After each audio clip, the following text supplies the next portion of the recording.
मेरे प्यारे बच्चों, आज हम पढ़ेंगे कक्षा 10वीं की हिंदी की पुस्तक क्षितिज भाग 2 के काव्य खंड से तुलसीदास जी द्वारा रचित राम लक्ष्मण परशुराम संवाद का भाग 3 एवं अंतिम भाग, जिसमें काव्यांश 5 तथा 6 का वर्णन किया गया है।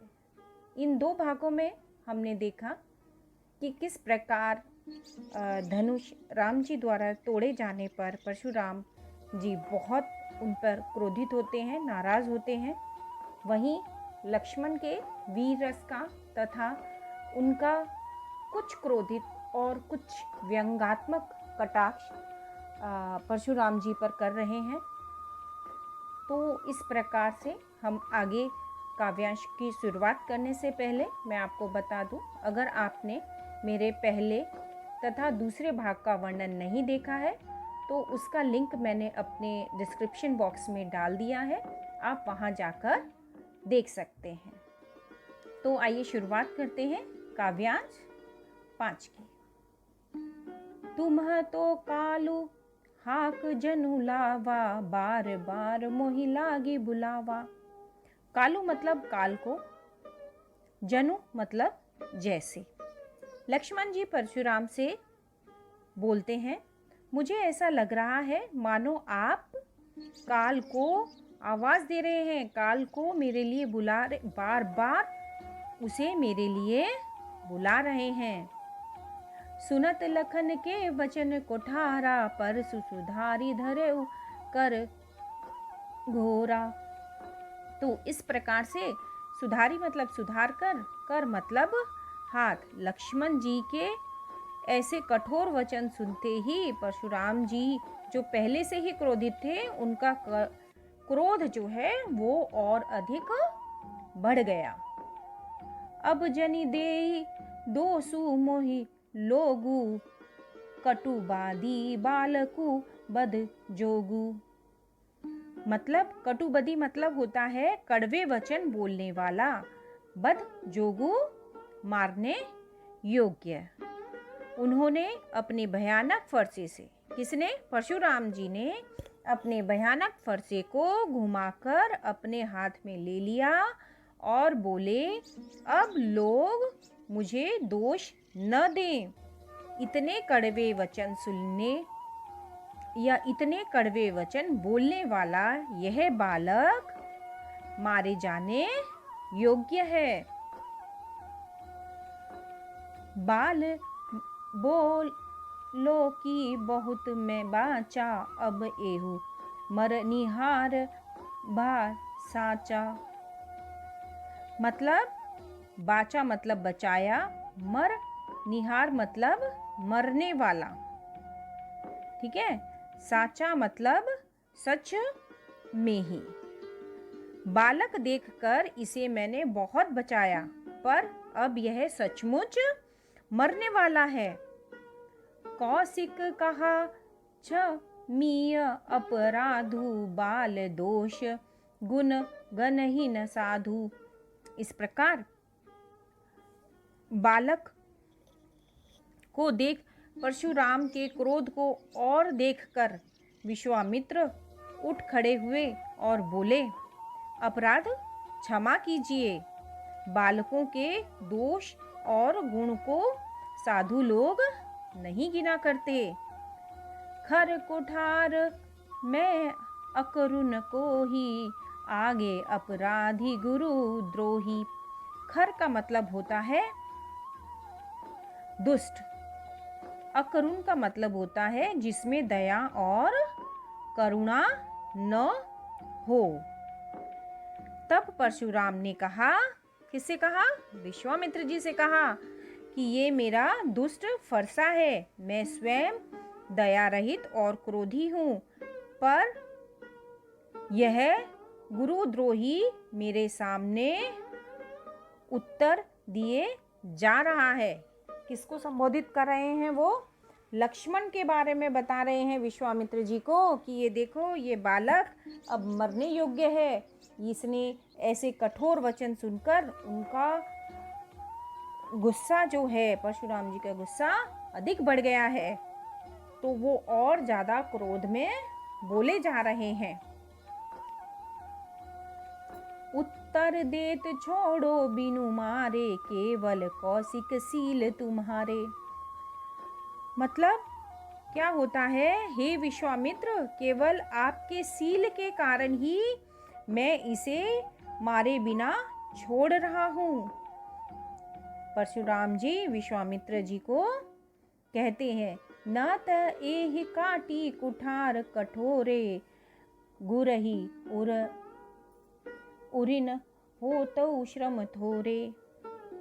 गुरही मतलब गुरु के, उरिन मतलब ऋण से मुक्त, नहीं तो इसे इस कठोर फरसे से काटकर थोड़े ही परिश्रम से गुरु के ऋण से मुक्त मैं इसे कर देता।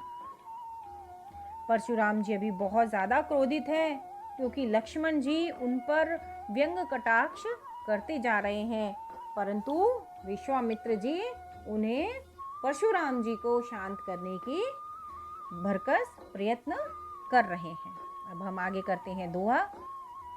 गाधी सुनु के हृदय हसी, मुनि ही हरे सूझ, अय मैं खाड़ न उख में, अजहु न बूझ अबूझ। सियापति रामचंद्र की जय, पवन सुत हनुमान की जय। गाधी सुनो मतलब गाधी के पुत्र अर्थात विश्वामित्र जी। हरिये मतलब हरा ही हरा, अय में मतलब लोहे से बनी हुई, और खाड़ मतलब तलवार, उख में मतलब गन्ने से बनी हुई, अजहू मतलब अब भी। परशुराम के वचन सुनकर विश्वामित्र ने अपने हृदय में हंसकर सोचा कि मुनि परशुराम जी को तो हरा ही हरा सूझ रहा है, अर्थात चारों तरफ विजय होने के कारण ये राम और लक्ष्मण को एक साधारण क्षत्रिय या एक साधारण राजा पुत्र ही समझ रहे हैं। मुनि अब भी नहीं समझ रहे हैं कि ये दोनों बालक लोहे की बनी हुई तलवार है, ना कि गन्ने के रस की, जो मुंह में लेते ही गल जाएंगे। राम लक्ष्मण सामान्य वीर न होकर बहुत पराक्रमी योद्धा हैं। वो एक सच्चे एक असाधारण क्षत्रिय हैं। मुनि परशुराम जी अज्ञानियों की तरह इनके प्रभाव को समझ नहीं पा रहे हैं। तो इसी तरह हमारा काव्यांश 5 का वर्णन समाप्त होता है। आइए अब हम करते हैं छठे काव्यांश का वर्णन। कहे उलखन मुनि सीलू तुम्हारा, को नहीं जान बिनती संसारा। शील होता है स्वभाव, शीलू स्वभाव, विदित मतलब पता है। लक्ष्मण ने परशुराम से कहा, हे मुनि, आपके शील स्वभाव के बारे में कौन नहीं जानता? ये तो पूरे संसार में प्रसिद्ध है। माता पिता ही उरनी भयने के, गुरनी रीनु रहा सोचू बड़ जी के। मतलब माता पिता के ऋण से तो अच्छी तरह से मुक्त हो गए हैं, अब केवल गुरु का ऋण ही शेष बचा हुआ है। सो जनु हमरे ही माथे काढ़ा, दिन चली गए ब्याज बड़ बाढ़ा। हमरे ही मतलब मेरे ही। इसी प्रकार से लक्ष्मण जी परशुराम जी से कहते हैं, जिसका आपके जी पर बड़ा बोझ है, शायद यह ऋण हमारे ही माथे पर था। बहुत दिन बीत गए, इस पर ब्याज भी बहुत बढ़ गया है। अब आनीय ब्यावहारिया बोली, तुरंत गेहूं में थैली खोली। तो इस पर व्यवहारिया हारिया मतलब होता है हिसाब करने वाले को। ठीक है, अब किसी हिसाब करने वाले को बुला लाएं, मैं तुरंत ही थैली खोलकर सारी धनराशि दे देता हूँ। सुनी कटु वचन कठोर सुधारा, हाय हाय सब सभा पुकारा। लक्ष्मण जी के इन कठोर वचनों को सुनकर परशुराम जी को बहुत अधिक गुस्सा आ गया और उन्होंने गुस्से में अपना फरसा संभाला तो सारी सभा हाय हाय करके पुकारने लगी। सारी सभा बहुत बुरी तरह से डर गई कि अब तो ये इनका वध करके ही मानेंगे। भृगुवर परसु देखा बहु मोही, विप्र विचारी बचो निप्रद्रोही। इस पर विप्र का मतलब होता है ब्राह्मण। ठीक है, लक्ष्मण बोले, हे भृगुश्रेष्ठ। परशुराम जी को संबोधित करते हुए लक्ष्मण जी कहते हैं, हे भृगुश्रेष्ठ, आप मुझे फरसा दिखा रहे हैं, पर ये राजाओं के शत्रु, मैं ब्राह्मण समझकर आपको बचा रहा हूं। मिले न कबहु सुभट रन गाड़े, द्विज देवता घर ही के बाड़े। सुभट होता है बड़े बड़े योद्धा, दिवस देवता मतलब ब्राह्मण। मुझे लगता है आपको कभी युद्ध के दौरान में वीर योद्धा नहीं मिले। हे ब्राह्मण देवता, आप घर में ही अपनी वीरता के कारण फूले फूले फिर रहे हैं, अर्थात अत्यधिक खुश हो रहे हैं। अनुचित कही सब लोग पुकारे, रघुपति शयन ही लखन निवारे। इस पर शयन ही आंखों के इशारे से निवारे मतलब मना किया। लक्ष्मण के ऐसे वचन सुनकर पूरी सभा में उपस्थित सभी लोग यह अनुचित है, यह अनुचित है कहकर पुकार रहे हैं। यह देखकर श्री राम ने लक्ष्मण को अपने इशारों से, आंखों के इशारों से रोक दिया कि तुम ऐसा मत करो, ऐसा मत बोलो, क्योंकि इससे परशुराम जी और अधिक क्रोधित हो जाएंगे। तो कृपया तुम शांत रहो।